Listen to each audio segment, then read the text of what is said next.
Welcome to the Humans and AI podcast, powered by AI Frontier Network. I'm your host, Flor Laorga. Each episode, we dive into the human story shaping artificial intelligence through the journeys of entrepreneurs, builders, and leaders. We explore the insights, challenges, and visions for the future of AI and humanity. Let's uncover the human side of AI together. Great. Joaquin, very nice to meet you. Thank you for joining the Humans on AI podcast. I found your journey, your entrepreneurial journey, actually very interesting. Let's get to know you a bit more. So, Joaquin, you've been in this. I have to say something. I know that you are one of the co-founders, and now you are the CEO of Freepik. I have to say that I've been using Freepik for a long time. So I've been a user. So when I was like, wow, that was so funny. That's so interesting. But before going to into more in depth in this part, I would like to get to know you more on your background. Okay, so for what I've understood, you studied computer engineering. Then you've been doing all the collecting content or the images, videos, long before Freepik. Actually, you've co-founded something before. I forgot the name actually. I think it was Panoramio or something like that. Yes. So could you please take us back a little bit? How did it start and why you have you love to do that part of the design and creative with the images? It's very interesting. So first of all, very happy to be here, Flor. So you went back to university. Actually, I wanted to use and to learn how to use computers since I was a kid. Like even before I got my first computer, I don't know why, but I had that itch that I wanted a computer. I finally got one when I was 8 years old. And of course, me and my brothers were playing video games all the time with it. Okay. But very often the computer broke down, and the only thing, the disk was not loading. It was a disk and not a cassette. And the only thing that we could do then is to code. Okay, so there were long periods of time where we could only like code video games to play them. We did that. So at a pretty early age, I learned to code. Then I went to university. I actually did fundamental physics and computer science. I did both of them. And when I finished, I started working as a software engineer initially. But pretty soon, like a friend of mine from high school, he got me into a startup that he was working on. A few months later, that startup got acquired by eBay in Spain. And then we started a new startup, which is Panoramio. And it was putting together photos and Google Maps. It was right exactly when Google Maps released their first version. So for those who don't remember it or were not there, the first version of Google Maps, you could get on a map the US and UK, and this is it. Everything else, it was completely blue ocean. So it was a very American-centric way of looking at the world. But it was amazing because you could scroll. It was very novel. Like you could zoom in and get satellite images. And very quickly, we got the idea to put together two things that we love, which is looking at the maps, being able to go anywhere, and photography. We love to take photos. So we got the idea of putting the photos in the map where you took them.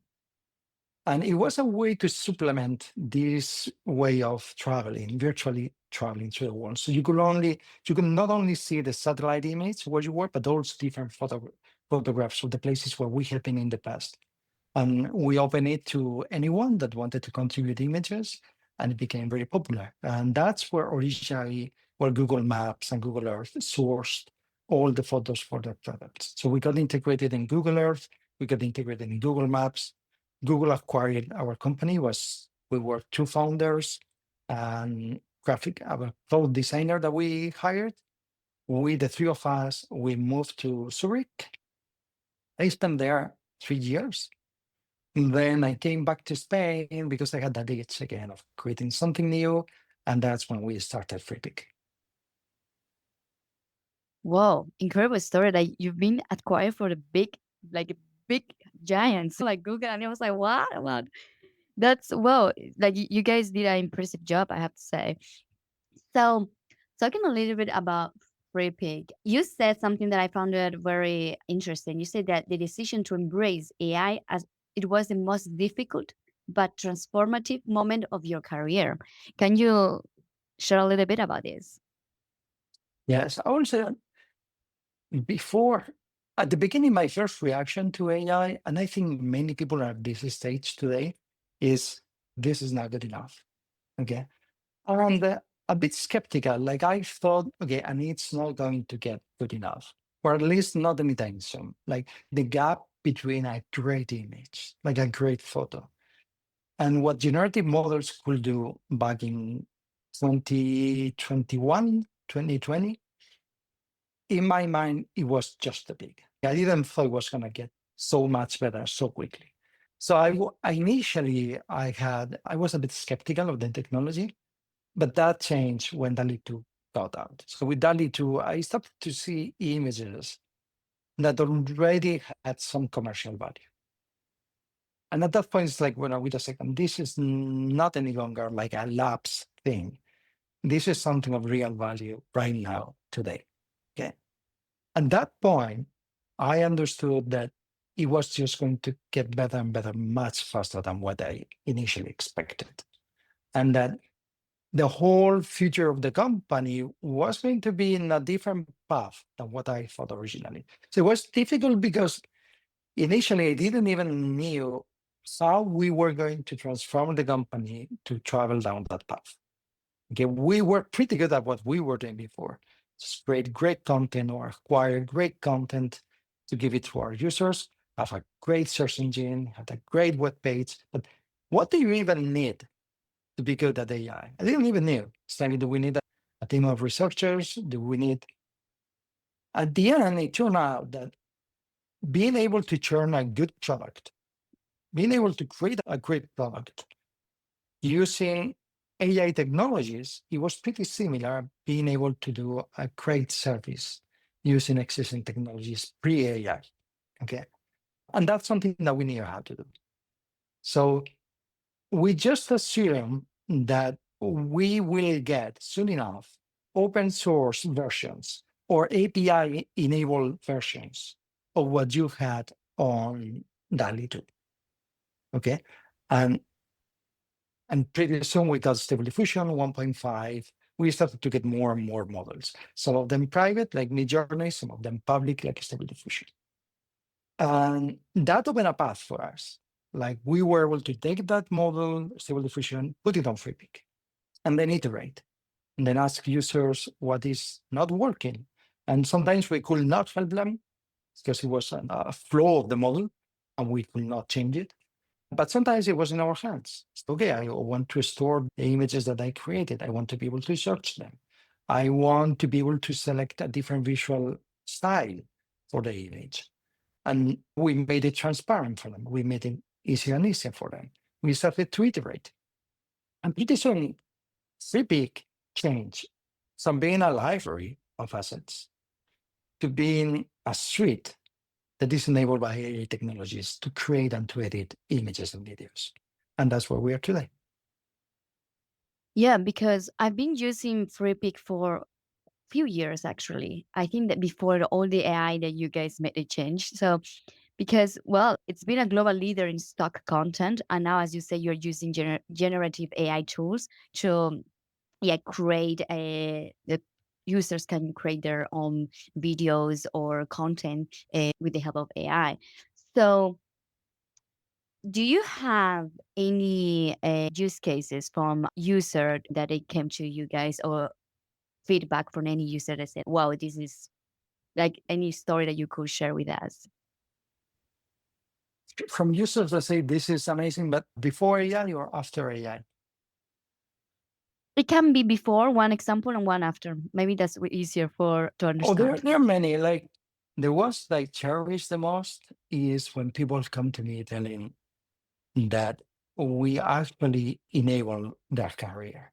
That's pretty powerful. There are people. I remember one guy who told me that thanks to the icons in Flat Icon, which is a sister project for Freepik, they're now integrated in Freepik. It's a project that we also started from scratch. So thanks to the icons that we have in the platform, he was able to create much more professional presentations that gave him confidence to go higher in his career, and that gave like his superiors also the opinion that he was churning like very high quality presentations. And I'm pretty sure that it was his work, but he attributes a big part of it to the visual quality of the presentations, and he attributes a big part of it thanks to the icons that we had on the platform. So there are people really that got a career thanks to Freepik, and not only on the consumer side, but also on the producer side. Because many people working in Indonesia and Taiwan that made a living thanks to Freepik sending images, and those are cases that really warm my heart. After AI, it's been expanding. It's not necessarily the same use cases, but I'm going to share one that is talking to a user that also works for us. Okay. It's a lady, she studied photography. And she told me that before AI, she had like very good ideas to what she wanted as images, that she could not create them because gear was so expensive that it was, she said, okay, it's maybe 15K, 20K, like the lights, the cameras have top notch, plus bringing the people, the makeup all the time. So she could not create the images that she wanted to create. She wanted to emulate like some photographer in Korea, some like creating some surrealistic images, and it was just not possible. And with AI, she could get like all those images into reality. I think in both cases, we have been enabling or helping people make real what it's in their mind or elevating the game. Okay. And that's why I think there is, for us in use case, there's no pre AI and post AI. It's been the same mission before and after. Great. I'm also saw something that you shared on your social media about, you said something like about AI was a hard no in Hollywood. Like in Hollywood, nobody will kind of, but now the shift is undeniable. So studios are reaching out. The change has been fast and clear. So I guess that you meant like studios are reaching out. It's like reaching out to you, to your company, Freepik? Or yeah, could you explain a little bit about this? Of course, we only have visibility into what happens in our company. I have much more limited visibility into what happens in other companies. If I have to sum it up, I will say that companies are like people a little bit, okay, in a way. And companies, they are afraid of being the first one, but they are also afraid of being the last one. Okay. And 1 year ago, there were not many examples of companies using AI. And the fear was, wait a second, is this legal? So you got like general counsels that were usually blocking the usage of AI with some vague reasons. Okay. And then you got some very forward looking companies that took the risk, that they started using AI, really put their lawyers to look into the details to check. Okay, they got comfortable knowing that it was legal, and they took that risk of being the first one. Okay, so you get, for example, Coca-Cola. They made an ad using AI. Then you got in Europe Vodafone using AI to make a very prominent ad, and that made people more comfortable. Okay, if Coca-Cola is using it, chances are this is actually, if Vodafone is using it, we should be able to use it. And very quickly, it switched from, wait a second, I don't want to be the first one to, I don't want to be the last one. Because if all my competitors are using it and are getting better results than me, why am I lagging? And that's where we are right now. Everybody wants to try it, everybody, and it takes time because you need your marketing, your creatives, you need them to get used to AI.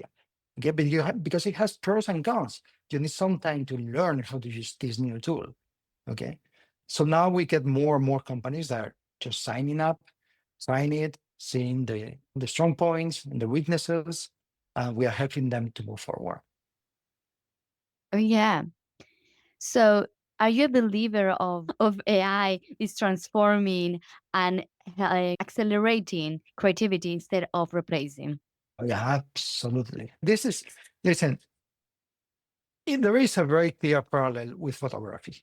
Okay, initially, photography, it was not seen as a creative process. People thought of photography like lacking creativity because you only took an image that already existed. You didn't create that image. It's not like painting where you actually have to stroke by stroke define the image.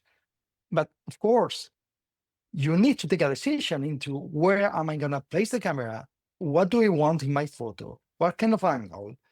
Those are very conscious decisions. Okay. And that shape the image. And there are interesting images, interesting photos, and non interesting photos. And it's in the photographer to take an interesting photo. I always remember this when people say, hey, I mean, your photos are very good. You have a very good camera. Thank you. You have a very nice mouth. It's not the camera who's taking the photo. I am the one that is taking the photo. I'm making decisions. And the camera is the tool that I use to convert, to transform that decision into an image, together with the reality that surrounds me. Yeah. And AI is similar. It's the tool that I use to convert the decisions that I take and my ideas that are unique to me. That's the big difference with AI. Okay. It's like there's every single person, we are unique. We don't have, you cannot copy somebody. You can copy AI. You can post ChatGPT, you can move it to another GPU and run it again, and it will be fine. We cannot do that. Okay, we are unique. Our experiences are unique. Our decisions are unique. We are the ones here that taking a decision, okay, I want this image because I find it interesting. Why? I don't know. Because of my experience, because of who I am, this is the thing that I want. And then you show it to somebody else, wow, or not. And it's on you to find images that actually resonate with people. To me, AI is absolutely 100%. It's a tool. Some people will use it in a more skilled way than others because they have better ideas. And then they have more references. And it's something that you can nurture. You can study what makes a good image. You can see more examples. Yeah, and then you start having a better imagination, so to say. And you can travel and you can become a more interesting person. You can become somebody that is a bit more rounded to get better ideas and to put those ideas into an image, a video, a film, whatever. Okay. But AI is just something that is going to help you transform your ideas into that output format, image or video.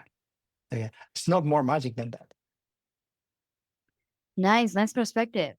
I like it. Joaquin, are you concerned about your competitors? Listen,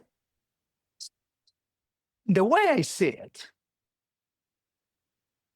the main problem that we face is people not knowing or not using AI. Okay. So actually our competitors are helping us because they are making AI something that is more well known, first of all. That's good. Okay. The more people that use, like if one of our competitors gets a deal to serve a particular customer, that is going to put pressure on other customers to also use AI to accelerate. And they are going to run their own process and they are going to probably choose other providers. We are very happy with the position that we have. We are from all the AI suites in the world, by far the one that has the most traffic. We are one of the most well-known ones, and we have a very good position into the B2B space. So I'm very happy where we are, but I think more competitors is going to make it better for everybody. And it's a little bit like when we started doing software in the 70s, late 70s, early 80s, the number one issue was companies not knowing that they could automate something. Once they know or they accept that they can automate something, you're going to get more business and your competitors too. I think that the industry is going to be so huge that the fact that there are today 3, 4 competitors is going to be irrelevant. There's going to be space for everybody. I like that abundance mindset. So, who is your main competitor? Who do you think is your main competitor? We have competitors big and small. Okay. You have new startups, you have big players. So from big players, You can think of Adobe, okay? You can think of Shutterstock and Getty. Those are two very prominent stock platforms. Some of them, they move very energetically and very fast into AI, maybe with a strategy that I don't agree fully, but it's their strategy. Some of them were slow to move into the new AI world, but each one of them do their own decisions. We are all trying to help people get the right image and the right video, and with different strategies. Then you get like the newcomers, startups that were AI native. So you have people like Midjourney, people like different use cases, like Midjourney, Scenario, Crea. You have from the newcomers, you have Higgsfield, you have Kling, you have Ideogram, you have there are many companies. I will say like usually there's a big, there are like two different kind of AI enabled creative companies. One of them is those who create their own model and use only their own model. Okay. So that was the initial strategy of Adobe. They created Firefly and they only commercialize Firefly. That's the strategy of Midjourney. That's the strategy of Ideogram. And there are some other companies that use models from multiple providers. That's what we do, and offer a UI on top of those models. And that strategy, I think, is more future proof because I think that to do what the user needs to do, you need to click together functionalities from different models. Limiting yourself to a single builder is a bit limiting. It's like trying to build an iPod, but you need to buy all the pieces from a single provider. Like even the early iPods, it was hard drive from Samsung, but then the memory chip was from TSM, was from a Chinese provider, probably and the CPU was from maybe from Intel. I don't know. Like it got different pieces from different companies. Limiting yourself to sourcing everything from the same company, I think limits the quality of the end product. I think you need to maximize, you need to think, first of all, from a functionality perspective, what makes sense for the user, and then find the best provider for whatever is needed, instead of the other way around. Yeah, that makes sense actually. Like seeing the other side instead of saying, "Oh, it's my competitor," and I have to get out of it. Instead, okay, what is good about the user? What is the right thing for the user? What actually is the important thing because it's the person who's gonna use your theme. Okay, so Joaquin, how do you balance innovation like AI with responsibility? Because you serve over millions of creators with Freepik. So how do you maintain that trust and fairness in this AI world? I actually have a kind of contrarian view in terms of fairness and ethics in AI. Like most people are afraid of AI being biased. I'm afraid, not afraid, but I'm pointing out that we humans, we are really biased. Like I mentioned before, that there are three differences between AI and humans. And I think this is really important because that's what creates a future for humans. If there was no difference, if AI keeps getting better and they can do absolutely everything that we do, what's in for a human? But I think there are fundamental differences. I mentioned before that we are unique in a way that an AI is not unique. Okay? But another one of the difference is that we never forget. And we never forget on purpose a concrete data point. Okay, like we can forget things, but I cannot ask you tomorrow to forget about this interview and you will do this and forget it. It will not happen. So whatever we do here is leaving a memory in you that it will not go away. It will maybe get transformed over the years, but it will not go away. Okay. That means that we humans, we cannot do A/B tests. Okay, that's important. Because if I'm trying to test if you as a person, if you have a bias, I cannot do that with 100% reliability.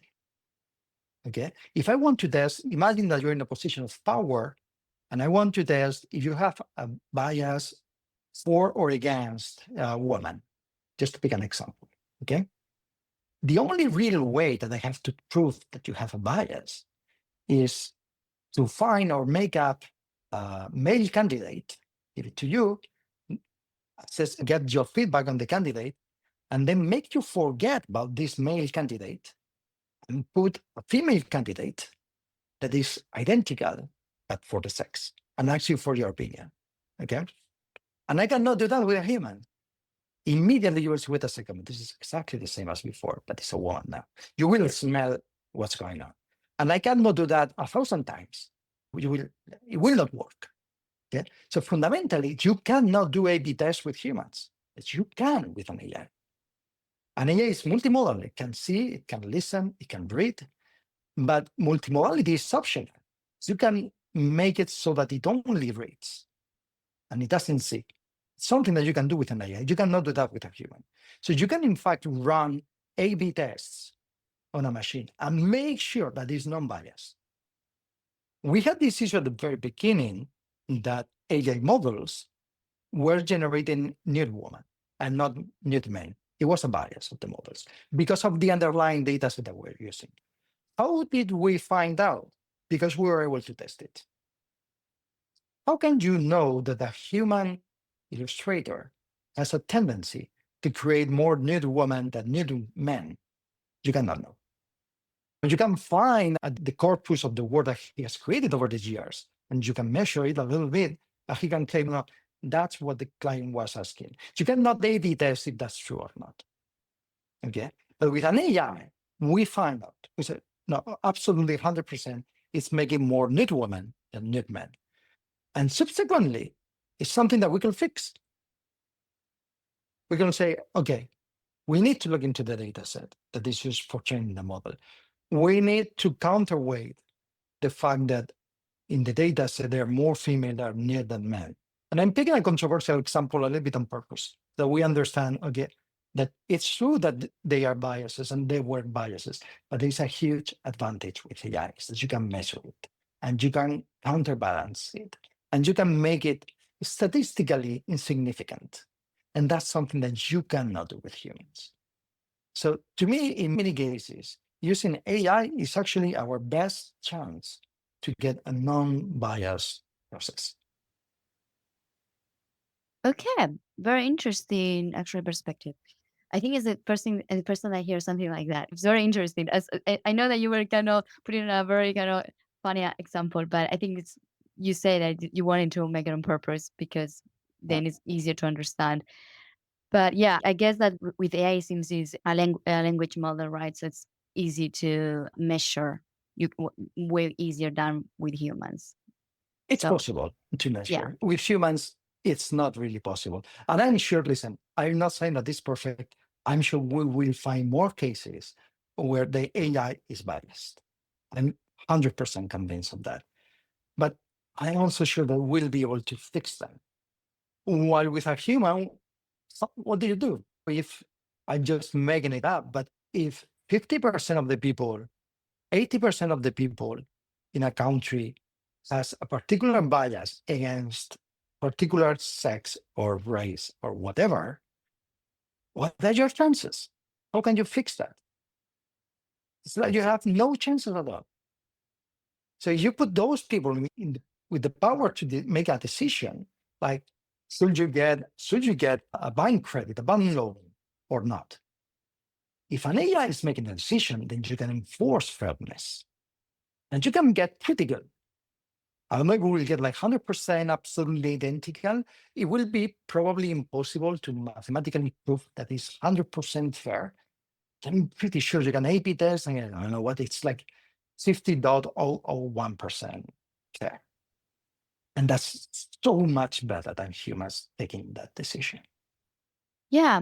So Joaquin, do you think that we are heading towards a war where everyone can be a designer No, with AI? no, because no, I think we are going to a place where more people can be a designer because you are removing a bottleneck, which was only artificial, which is somebody we're talking, imagine like traditional design, okay, traditional illustration where you are painting actually. You need fine motor skills.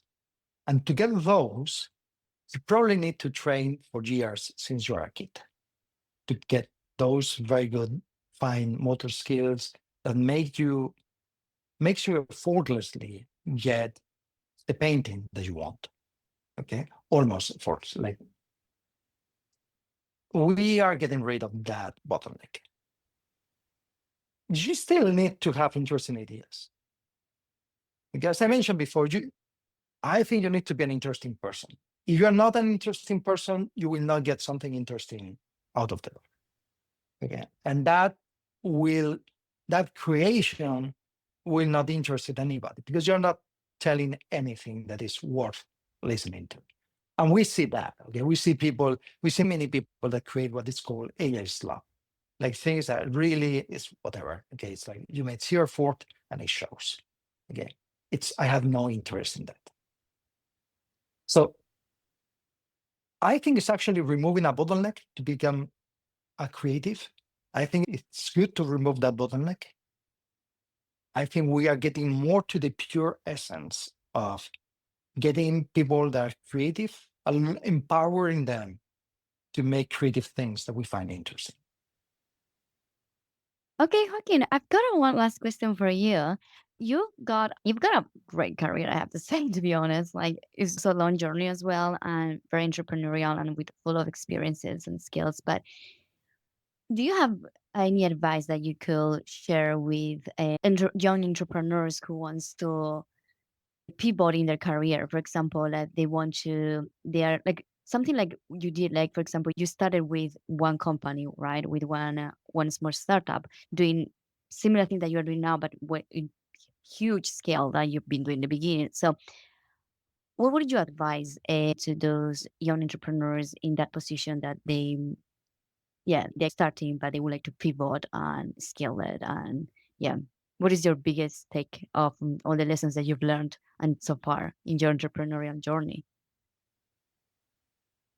I will advise them to say it depends on what stage you are in your company. Okay. But if you have not yet started, I think that the best thing that you can do is to become more interesting. I think that it's just going to be so useful to travel around the world, to see places, to get into situations. It teaches you so much. Like one of the key things is you sometimes you need to break the rules. That doesn't mean to make things illegal. Okay, but this break the rules is you need to do things differently to how you're supposed to do them.